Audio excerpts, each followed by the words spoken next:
Throughout 1941, German intelligence was able to monitor breakthroughs in the U.S. aircraft sector thanks to articles published in American publications and newspapers.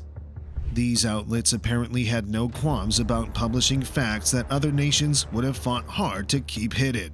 In his book Blohm & Voss BV-155, Dan Sharp mentions the September 1, 1941 issue of the German intelligence briefing on other nations' aircraft advances, which stated that Consolidated was planning to equip the B-24D Liberator with a pressurized chamber for high-altitude missions. Another source mentioned in the same document is an article from July 1941 issue of Aviation, which openly discusses Boeing's attempts to construct a 3-man pressure cabin for operations beyond an altitude of 12 kilometers, which was the service ceiling of most recent BF-109 variants. So when the United States entered the Second World War on the side of Britain and the Allies in December of 1941, there was a clear worry that the Luftwaffe may soon find itself confronting enemy bombers it had no chance of intercepting. Concerned about losing ground at high altitudes, the RLM started looking for a new fighter aircraft in the spring of 1942. Because a higher peak altitude provides a natural advantage in air-to-air combat, Messerschmitt and Focke-Wulf had already been striving to enhance the service ceiling of their conventional fighters. But the RLM wanted them to go further than merely adding a pressurized chamber and expanded wings to their current designs. Focke-Wulf is another tale, but Messerschmitt concentrated on experimental work being carried out with Daimler-Benz on the new DB628 engine, a DB605 with a 2-stage supercharger for increased performance at high altitudes. Most of the effort seems to have come from DB, who was operating under the manufacturer name ME409 while using a BF-109F airframe. Meanwhile, work was afoot to address what many saw as the BF-109's most serious shortcoming: its narrow track undercarriage. The upgraded BF-109G airframe and new wings inspired by the FW-190, complete with inward folding gear, were officially designated as the ME-155 by the RLM, which later became known as the BV-155. How and why?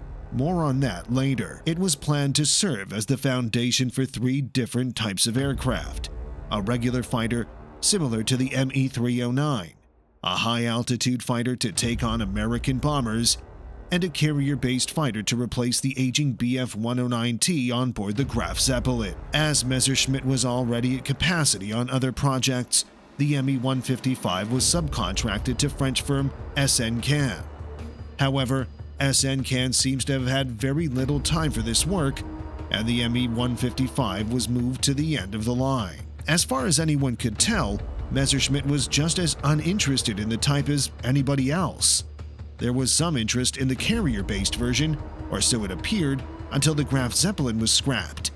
But when the initial fear over American bombers faded, there was little continuous interest in a high-altitude interceptor. It was far simpler to meet the same goal by re-engineering the BF-109G, equipping it with straightforward rectangular inserts to extend the span of its wings, and maintaining the BF-109H's undercarriage and its original configuration. So by early 1943, development had stopped on all ME-155 variants. After that, the ME-309 was scrapped, and the ME-209 was chosen as the BF-109's replacement. The BF-209H was built to give pilots an alternative for flying at higher altitudes. By January 1943, the design strategy at Messerschmitt, and indeed most other German aircraft manufacturers, was to specify the largest feasible percentage of existing components for new types to avoid interrupting supply lines and, therefore, production output. When the British began equipping their newest reconnaissance planes, such as the Spitfire PR Mark 11 and Mosquito 9, with the 2-stage supercharged Merlin 61 in early 1943, they were almost untouchable to German interceptors. And on September 1, 1942, the RLM's GL-Besprechung heard that a Spitfire with the pressure cabin had been found in Dieppe after the disastrous Operation Jubilee raid on the French coast on August 19, 1942. Although the United States had not yet had a significant effect on the European theater, it was evident that the British were building a worrisome high-altitude capacity of their own. Therefore, the RLM asked that Messerschmitt look into the feasibility of a machine with a peak altitude of 16 kilometers.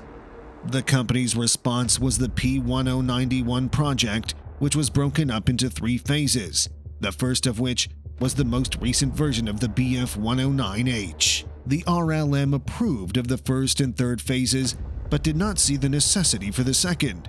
Therefore, the 2 projects that were still standing were added to the expanding backlog of work for which Messerschmitt still lacked the necessary resources. The company requested more resources, but there were none to be had through conventional channels, so Generalfeldmarschall Erhard Milch took the radical steps of scrapping production of Blumenvoss's trio of seaplanes, the Bf-138, 222, and 238, and giving that company's design and production capacity to Messerschmitt. Perhaps this was the sensible thing to do, given that Blumenvoss's excellent workforce was used on maintaining equipment that was no longer needed by the Luftwaffe. Messerschmitt had the option of handing over any of its work to Blumenvoss, such as components of the Me-262, work on the Me-410, more development of the Me-163, the still viable Me-209, or even the Me-264 bomber. But the company decided to offer Blumenvoss the P1091 Stage 3 instead. On September 9, 1943, the deal was signed, and the project was given the official title Me-155B.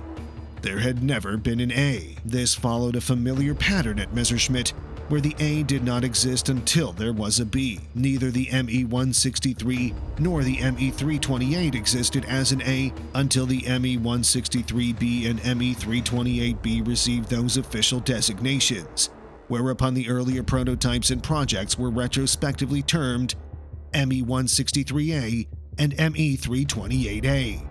While things got off to a good start between Messerschmitt and Blumenvoss, it soon became clear that the B&V crew had no idea what a massive operation Messerschmitt AG was, nor did they realize how little time the company had to supervise them in the beginning phases of the project.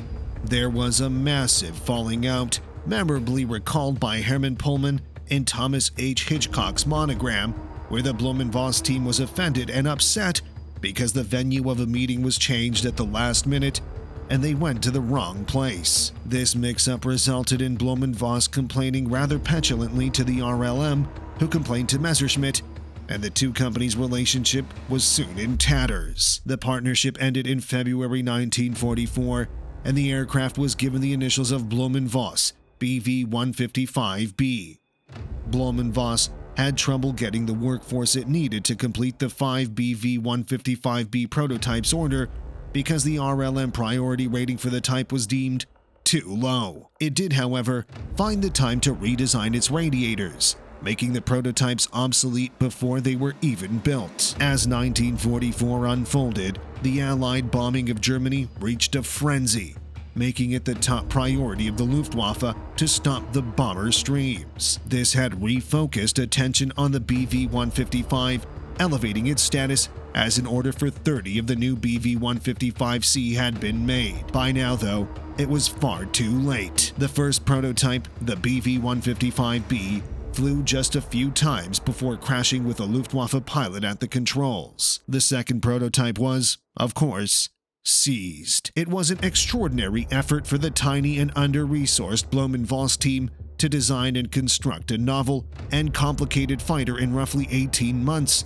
Yet, there was no getting away from the reality that the highly feared, high-altitude American bombers never did materialize in the skies above Germany. However, if it had been put into production sooner, the BV-155 may have proven valuable in fighting the newest high-flying Allied reconnaissance aircraft. The Griffin engine Spitfire PR Mark 14 had a slightly over 15-kilometer ceiling, making it nearly entirely untouchable from the point at which it reached active units in May 1944 until the end of the war. The unarmed PR Mark 14 would have been in trouble if the Luftwaffe had put Bv-155Cs into service on time.